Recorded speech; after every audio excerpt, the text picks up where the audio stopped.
بسم اللہ الرحمن الرحیم الحمد للہ رب العالمین والصلاة والسلام علی رسولہ خاتم النبیین وامام المتقین وقائد الغر المحجلین وعلی آلہ واصحابہ اجمعین اما بعد. محترم ناظرین، السلام علیکم ورحمۃ اللہ وبرکاتہ. پروگرام چھوٹی بات بڑی نیکی کے ساتھ رشید احمد حاضر خدمت ہیں. کچھ دنوں سے ہمارے ہاں توہین رسالت کے حوالے سے کافی باتیں کی جا رہی ہیں. توہین رسالت کے قانون کے حوالے سے بہت سی آراء پیش کی جا رہی ہیں. حال ہی میں مردان کے اندر عبدالولی خان یونیورسٹی کے اندر ایک واقعہ پیش آیا، تو اس کی آڑ لے کر بہت سارے لوگوں نے اس قانون کے خلاف بہت کچھ لکھا، بہت کچھ بولا، اور بہت کچھ لوگوں نے علماء کو ذمہ دار ٹھہرایا اور علماء سے مطالبہ کیا اور سوالیہ نگاہوں سے دیکھنے لگے کہ یہ کیا ہو رہا ہے اور کیوں ہو رہا ہے. تو ذرا اس سارے واقعے کا پس منظر اور اس کے حوالے سے شرعی رہنمائی اور ہمیں کیا کرنا چاہیے، ان ساری چیزوں کو آج زیر بحث لانا مقصود ہے. یہ بات میں اور آپ ہم سب جانتے ہیں کہ کسی بھی قوم کے اندر سب سے افضل، برتر اور اعلیٰ شخصیت اس قوم کے پیغمبر کی ہوتی ہے. اللہ تعالیٰ نے جس قوم کے اندر کسی پیغمبر کو بھیجا تو وہ پیغمبر اپنی قوم کے لوگوں میں سب سے بہتر ہوا کرتا ہے. چنانچہ یہی وجہ ہے کہ مسلمان سارے انبیاء اور سارے رسولوں پر بیک وقت ایمان لاتے ہیں. لا نفرق بین احد من رسلہ. اس کی وجہ یہ ہے کہ یہ سارے اللہ کے منتخب لوگ ہیں، ان سب کا انتخاب اللہ نے کیا ہے. اللہ یصطفی من الملائکۃ رسلا ومن الناس. اللہ تعالیٰ خود انتخاب فرماتے ہیں رسولوں کا. اور پھر حضور علیہ الصلاۃ والسلام کی بابرکت اور مقدس ذات تو وہ ذات ہے کہ جو امام الانبیاء کا درجہ رکھتے ہیں، جو سید الرسل کا درجہ رکھتے ہیں. آپ جانتے ہیں کہ معراج کی شب جب آپ علیہ الصلاۃ والسلام کو بیت المقدس لے جایا گیا، مسجد اقصیٰ کے اندر آپ کی اقتداء میں تمام انبیاء کرام علیہم السلام نے نماز ادا کی. چنانچہ آپ علیہ الصلاۃ والسلام انبیاء کے بھی امام ہیں، تو آپ کی فضیلت، آپ کے تقدس، آپ کے احترام کہ تو کیا ہی کہنے. یعنی تمام انبیاء کرام علیہم السلام سے اعلیٰ اور افضل درجہ اللہ تعالیٰ نے حضور علیہ الصلاۃ والسلام کو عطا فرمایا. چنانچہ یہ بات مسلم ہے. ایک تو اس وجہ سے بھی مسلم ہے کہ اللہ تعالیٰ نے آپ کو خاتم الانبیاء بنایا، رحمت للعالمین بنایا، بشیر و نذیر، داعی الی الناس، ہدی للعالمین، سب کے لیے اللہ تعالیٰ نے آپ کو رسول بنا کر بھیجا. اور دوسرا اس وجہ سے بھی کہ آپ نے دنیا کے اندر رہتے ہوئے وہ نمایاں کارنامے سر انجام دیے.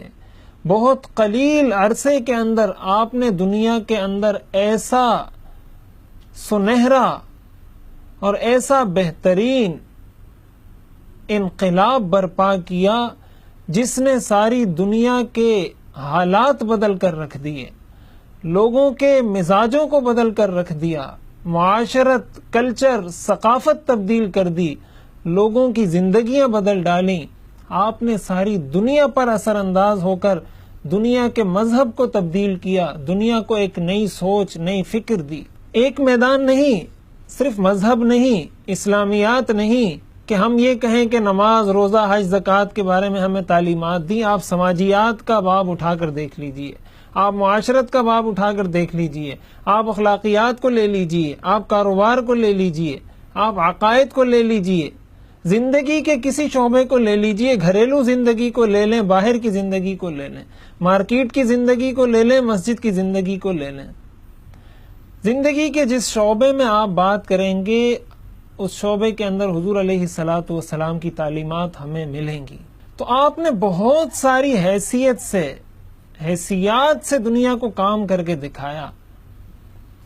ایک شوہر کی حیثیت سے بھی، ایک بیٹے کی حیثیت سے بھی، ایک خلیفہ، حکمران، امیر المومنین کی حیثیت سے بھی، ایک صدر مملکت کی حیثیت سے بھی، ایک رسول کی حیثیت سے بھی، ایک معلم کی حیثیت سے بھی، ایک سیاستدان کی حیثیت سے بھی، ایک تاجر کی حیثیت سے بھی، آپ جو پہلو اٹھا کر دیکھیں گے حضور علیہ الصلاۃ والسلام کی سیرت کا وہ پہلو ہمیں ہماری زندگی کے اندر رہنمائی فراہم کر رہا ہوگا۔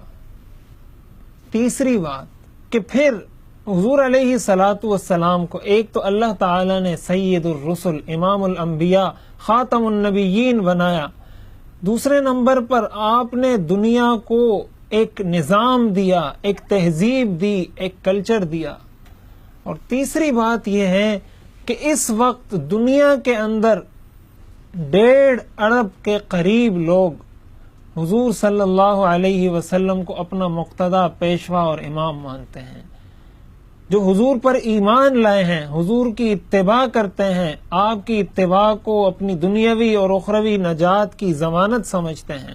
ان 3 وجوہات کو اگر سامنے رکھا جائے اور پھر اس کے تناظر میں ہم دیکھیں، قرآن کریم کی آیات کو دیکھیں کہ حضور علیہ الصلاۃ والسلام کی حیثیت ایک امتی کے لیے کیا ہے، چنانچہ سورۃ الاحزاب کی آیت نمبر 5 کے اندر اللہ تعالیٰ کا ارشاد ہے، النبی اولیٰ بالمؤمنین من انفسہم وازواجہ امہاتہم، کہ حضور علیہ الصلاۃ والسلام کی شخصیت، آپ کی ذات مومنوں کے لیے ان کی اپنی جانوں سے بھی زیادہ احق اور زیادہ قریب اور زیادہ حق رکھتی ہے۔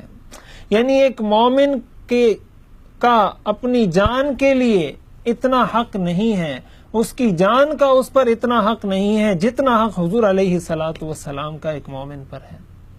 اور اس کی وجہ یہی ہے کہ حضور علیہ الصلاۃ والسلام نے اس امت کو کیا نہیں دیا۔ دنیا کے اندر بھی آپ نے ساری زندگی اس امت کی فکر میں گزاری، آخرت کے اندر بھی آپ کو اپنی امت کی فکر ہوگی۔ دنیا سنوارنے کے لیے بھی حضور علیہ الصلاۃ والسلام نے امت کو ہدایات دیں، آخرت بنانے کے لیے بھی ارشادات فرمائے، تو اور ان سے بڑا محسن کون ہو سکتا ہے؟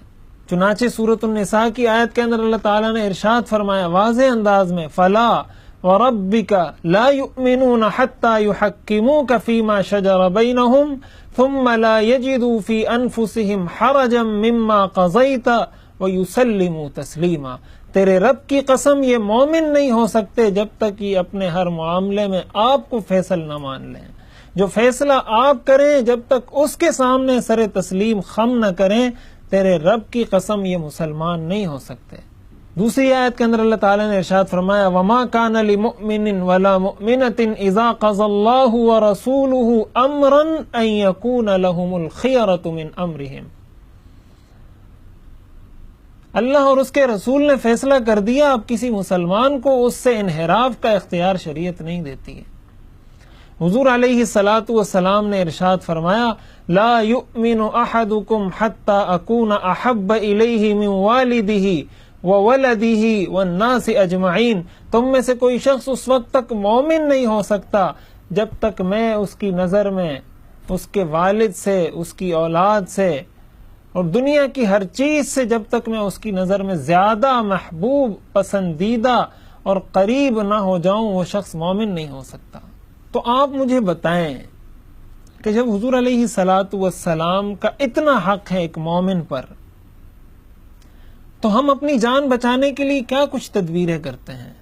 ہماری عزت پر اگر کوئی حملہ کرے، کوئی شخص اگر کسی کی والدہ کو گالی دیتا ہے، کسی کے والد کو گالی دیتا ہے، کسی کے خاندان کو برا بھلا کہتا ہے، کسی کے خاندان کا یا گھر والوں کا یا بیوی کا یا والدہ کا کوئی مذاق اڑاتا ہے، تو ہمارا کیا رویہ ہوتا ہے اس کے ساتھ؟ اور ہم اپنی عزت کا دفاع کرنے کے لیے، اس کو بچانے کے لیے کس حد تک جاتے ہیں؟ تو جب میں اپنی عزت کی حفاظت کے لیے، اپنے خاندان کی عزت کی حفاظت کے لیے اتنا کچھ کرتا ہوں، تو جب شریعت ہم پر حضور کا حق ہماری اپنی جان سے زیادہ بتلاتی ہے، تو پھر کیسے کوئی مسلمان حضور علیہ الصلاۃ والسلام کی شان اقدس میں ادنا سی گستاخی یا توہین برداشت کر سکتا ہے؟ بہت افسوس کا مقام ہے کہ مغرب کے اندر تو یہ کلچر ان کو اپنے آباء و اجداد سے ملا تھا. حضور علیہ الصلوۃ والسلام کی زندگی کے اندر بھی کفار نے آپ کا استہزاء کیا، آپ کی گستاخی کی، اور حضور علیہ الصلوۃ والسلام نے ان کو کیفر کردار تک بھی پہنچایا. بہت ساری مثالیں سیرت کی کتابوں میں ہمیں ملتی ہیں. وقت مختصر ہونے کی وجہ سے وہ ساری ذکر نہیں کی جا سکتی، لیکن سیرت کی کتابوں کا مطالعہ کرنے والے لوگ جانتے ہیں کس طرح حضور علیہ الصلوۃ والسلام نے ذاتی دلچسپی لے کر ایسے گستاخوں کی سرکوبی فرمائی ہے. تو حضور علیہ الصلوۃ والسلام کو مجنون کہا گیا، کاہن کہا گیا. قرآن کریم میں اللہ نے ارشاد فرمایا انا کفیناک المستہزئین، جو تمہارا مذاق اڑاتے ہیں ہم کافی ہیں تم کو. ایک دوسرے مقام پر فرمایا الا تنصروہ فقد نصرہ اللہ، تم اگر اللہ کے رسول کی مدد نہیں کر سکتے، اللہ اس کی مدد کرنے کے لیے کافی ہے. ایک دوسرے مقام پر فرمایا ان شانئک ھو الابتر، تیرے دشمن کو نیست و نابود کرنا تیرے رب کا کام ہے. یہ ذمہ داری اللہ تعالیٰ نے لے رکھی ہے. تو کافروں کو تو یہ وراثت، مغرب کو تو یہ وراثت انہی سے ملی ہے، اور آزادی اظہار رائے کے نام پر نہ جانے کتنی مرتبہ گستاخیاں کی گئیں، کتنی مرتبہ توہین آمیز لہجے اختیار کیے گئے، اور نہ جانے کیا کچھ کیا گیا. اور مسلم امہ نے الحمدللہ اس پر اپنا بھرپور احتجاج ریکارڈ کروایا. پوری دنیا کے سامنے ہر ملک کے مسلمانوں نے اس پر اپنا احتجاج ریکارڈ کروایا، اور ظاہر ہے یہ مسلمانوں کا حق تھا، آئینی، قانونی، مذہبی، اسلامی حق تھا مسلمانوں کا. اور اس کو اظہار آزادی رائے کا نام دے دیا گیا. آپ مجھے بتائیں کہ ایک شخصیت، ایک ذات جو اللہ کی منتخب کردہ ہو، جو دنیا کے اندر ایک نظام دے کر گئی ہو، جس کو دنیا کے اندر 1.5 ارب لوگوں سے زیادہ لوگ فالو کرتے ہوں، ان کی اتباع کرتے ہوں، تو کیا کسی ایسی ذات کی توہین اور گستاخی نعوذ باللہ کرنا، کیا یہ قابل معافی جرم ہو سکتا ہے؟ کیا اتنے لوگوں کے دلوں کو ٹھیس پہنچانا، کیا یہ تشدد پر آمادہ کرنے والی چیز نہیں ہے؟ کیا آزادی اظہار رائے کا یہ مطلب ہے؟ اگر آزادی اظہار رائے کا یہ مطلب ہے تو کیا امریکہ میں رہنے والے کسی شخص کو امریکی صدر کے خلاف بولنے کا اختیار ہے؟ کیا اس کو امریکہ کے آئین اور قانون کے خلاف بولنے کا اختیار ہے؟ کیا وہ امریکہ کے آئین اور قانون کو توڑ سکتا ہے؟ کیا وہ اس کے خلاف اعلان بغاوت کر سکتا ہے؟ اگر کوئی شخص یہ کرے تو اس کی سزا امریکہ میں کیا ہوگی؟ اگر کوئی شخص امریکہ کے قانون کو توڑے تو اس کو تو ہم آزادی اظہار رائے کے دائرے میں نہیں لاتے، لیکن پیغمبر کی شان میں گستاخی کرنے والے کو ہم آزادی اظہار رائے کا لیبل دے دیتے ہیں. ایک عرصے سے مملکت خداداد پاکستان کے اندر یہ کوششیں کی جا رہی ہیں کہ کسی طرح اس ملک کو، اس اسٹیٹ کو سیکولر بنایا جائے. سیکولر طاقتوں کی جانب سے، لبرل لوگوں کی جانب سے بارہا یہ چیز دہرائی گئی. حال ہی میں جو واقعہ مردان کی یونیورسٹی میں پیش آیا، اس کے محرکات کو بھی اگر دیکھا جائے کہ ایک کمیونسٹ پارٹی کے لڑکوں کی آپس میں لڑائی ہوئی، یہ ساری چیزیں تو وہ ہیں جو میڈیا نے کھول کر بتا دی ہیں کہ اس کا یونیورسٹی کی انتظامیہ کے ساتھ بھی جھگڑا تھا. یونیورسٹی کی انتظامیہ نے اس کی یونیورسٹی میں داخلے پر بھی پابندی لگائی تھی. جو نامزد ملزمان ہیں ان میں 6 افراد اس یونیورسٹی کی انتظامیہ کے ہیں. تو اس کا مطلب یہ ہوا، دوسری طرف ایک سیاسی تناظر بھی رکھتے ہیں، ایک سیاسی بیک گراؤنڈ بھی رکھتے ہیں. یہ بات بھی کہی جا رہی ہے کہ گستاخی کا ارتکاب کیا گیا، توہین آمیز لہجہ اختیار کیا گیا. سوال یہ پیدا ہوتا ہے کہ پاکستان میں توہین رسالت کے قانون کو بنے ہوئے 30 سال سے زائد کا عرصہ ہو چکا، لیکن اب تک کسی ایک مجرم پر اس سزا کا اجرا نہیں کیا گیا.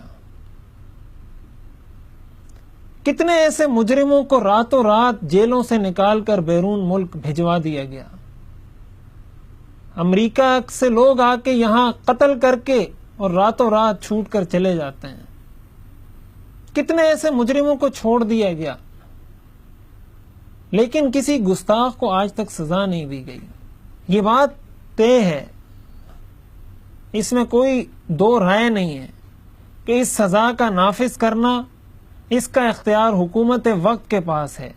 کسی انفرادی شخص کو یا کسی گروپ کو یا کسی جماعت کو یہ اختیار شریعت نہیں دیتی کہ وہ یہ اپنے ہاتھ میں لے کر یہ سزا جاری کرے. اس میں کوئی دو رائے نہیں ہے کہ یہ اختیار حکومت کا ہے اور حکومت کو ہی کرنا چاہیے، اور اگر حکومت نہیں کرتی تو کسی کو قانون ہاتھ میں لینے کی اجازت نہیں ہے. لیکن میں آپ سے ایک سوال کرتا ہوں کہ جب 30 سال میں یہ قانون ایک مرتبہ بھی جاری نہیں ہو سکا، تو اگر کوئی شخص کھڑے ہو کر کسی کی والدہ کو گالی دیتا ہے، کسی کے ماں باپ کو برا بھلا کہتا ہے، آپ مجھے یہ بتائیں کہ وہ کیا کرے گا؟ اور خصوصاً جب قانون بھی اس مجرم کو سزا نہ دے رہا ہو، بلکہ الٹا یہ کوششیں کی جا رہی ہوں کہ کسی طرح اس قانون میں ترمیم کر دی جائے، کسی طرح اس قانون کو تبدیل کر دیا جائے. اس کا دوسرے الفاظ میں مطلب یہ ہوا